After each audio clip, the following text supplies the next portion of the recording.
Hey everyone, welcome back to my YouTube channel. So for today's video, I just wanted to encourage you with a verse that'll help you overcome the sinful desires that stem from your heart. So the verse is from Ezekiel 36:26, and it says, "I will give you a new heart and put a new spirit in you.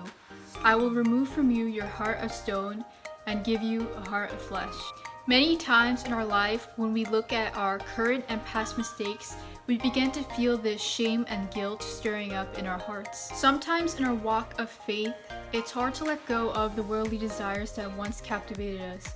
But in the midst of all this, that is when we need to ask God for the renewing of our hearts and our minds to overcome this. Because ultimately, your mind and your heart are the two strongest things that control your willpower and your emotions. So when you ask God to transform you and make you new again, only then will you be able to overcome the sinful desires. In Ephesians 4:22-24, it says, "You were taught with regard to your former way of life to put off your old self, which is being corrupted by its deceitful desires, to be made new in the attitudes of your minds, and to put on the new self, which is created to be like God in true righteousness and holiness." So what the Apostle Paul is writing here regarding the instructions for Christian living is to put off the things that once hindered you from having a relationship with God and kept you captive to this world, but instead to focus your attention on heavenly things in order to maintain your righteousness and holiness. In order for this to happen, we need to pray to God and intently search our hearts to see what it is full of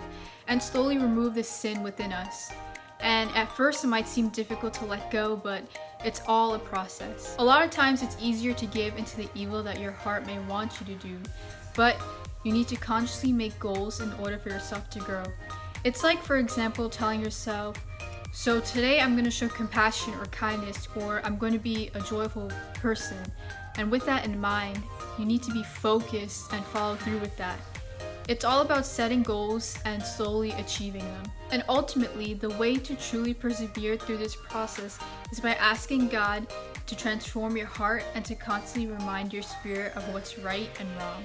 So that's all I have for you today. Thank you so much for listening to this. I hope this video encourages you, and if it did, please feel free to share this video and encourage someone else. Thank you again for watching, and I hope you all have a blessed day.